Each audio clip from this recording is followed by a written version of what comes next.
wonderful and amazing viewer. I'm so happy to be with you once again. And if you're new to this channel, welcome to News Trending Channel, a channel that keeps you updated on trending issues and breaking news across the globe. Today, I'm back again with a story which is involving our leadership, home and abroad. It's disturbing. It's not funny at all. Now in Nyanza, we have an MP by the name Silvanus Osoro. In Western, we have first timer in the National Assembly, MP Salasya. I think you have been treated with funny stories. It is funny when it happens to somebody else, but when it happens to you, it is a tragic moment. Now, leadership, as far as I believe, requires wisdom. When we elect leaders, or when leaders are nominated by their political parties, the expectation is that they are the representatives of the people that elected them or of the people that nominated them. And they should present themselves with high level of respect both to the electorate and to the party that nominated them. Because if they're elected, they are the bridge that connects the people that elected them with the national or the county offices. And they're also able to take the views or the opinions or requests of the electorate to those higher offices. Not all of us can get into the office. As we have been treated recently, we've been seeing the fights, the slaps, the gunshots, the chaos, and some of them, to make it worse, happens at a funeral. When you are elected as a leader, you are elected to fight for your people, not to fight your people. And to fight for your people simply means you're supposed to trickle the services from the higher levels to them at the grassroots levels. That's the fight that I mean. Not fighting them physically, not harming them, not attacking them physically. What's the difference between you and a wild animal? What's the difference between you and a wild domesticated animal? A leader should be a true picture. A leader should be the best example that we wish to copy.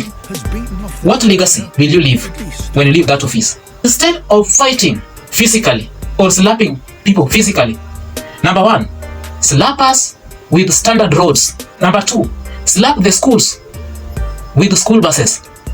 Number three, slap the students and parents with the bursaries to educate their children.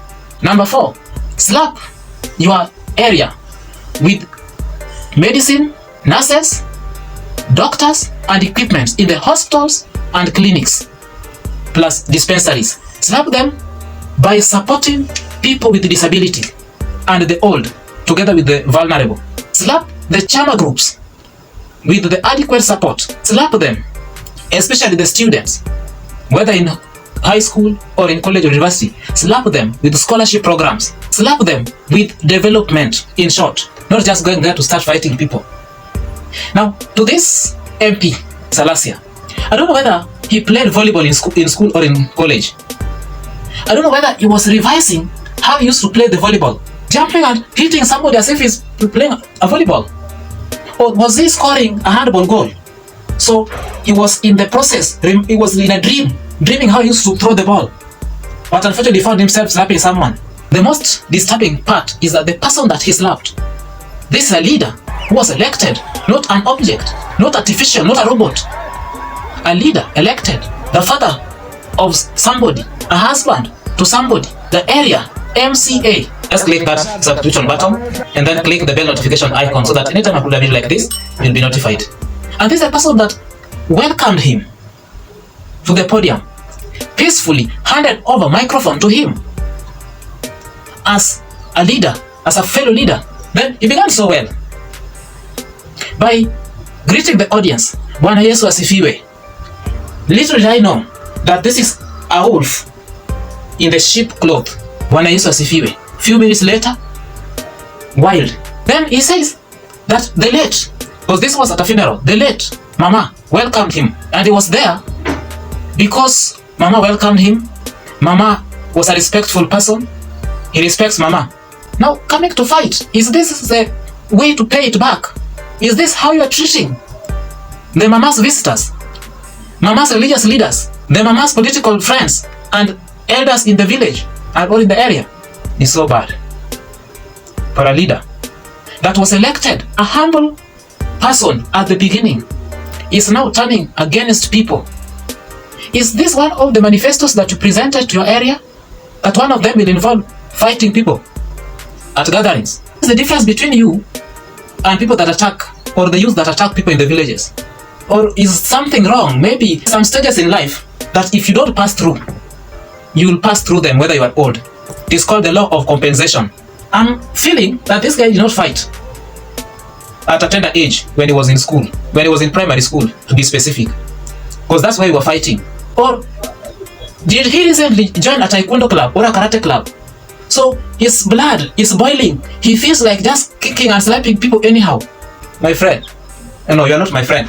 Have respect. How can you fight at a funeral? How can you fight at a funeral? You can't even respect the bereaved family.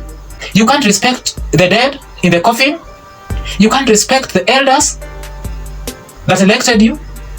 You can't respect people that elected you. You can't respect the children around that area. You can't respect the youth in that area. You can't respect the political leaders there. You cannot respect your fellow leaders. What lesson should we learn from you?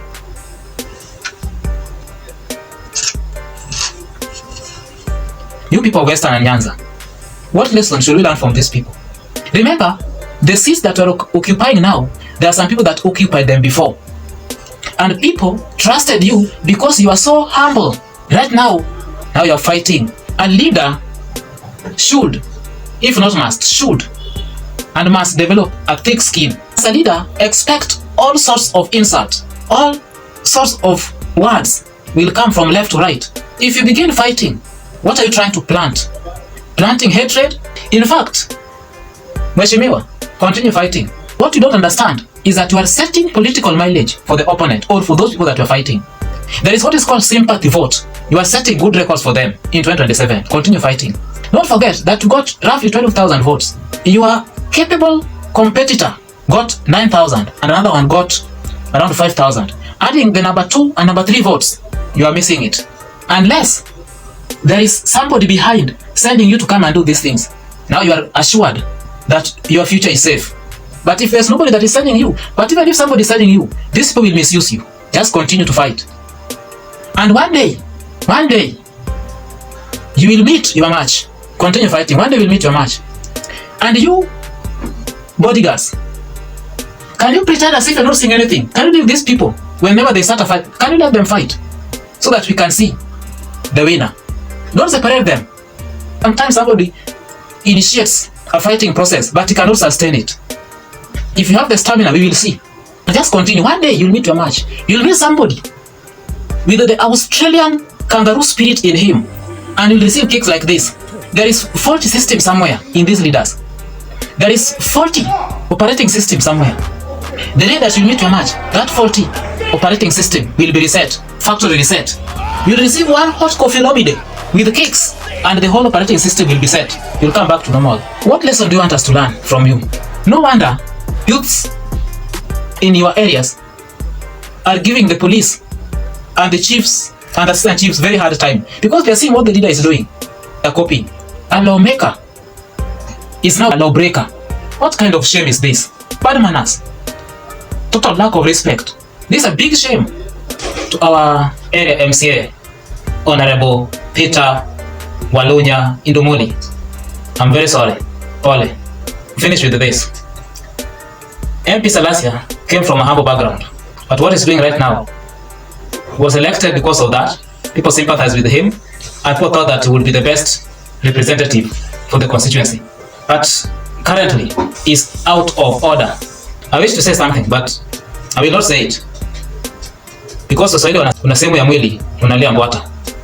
Kindly like this video, share it through the WhatsApp, Instagram, TikTok, Facebook, and subscribe, guys. It is free. Just click that subscription button and then click the bell notification icon so that anytime I put a video like this, you'll be notified. Thank you so much. See you in the next video.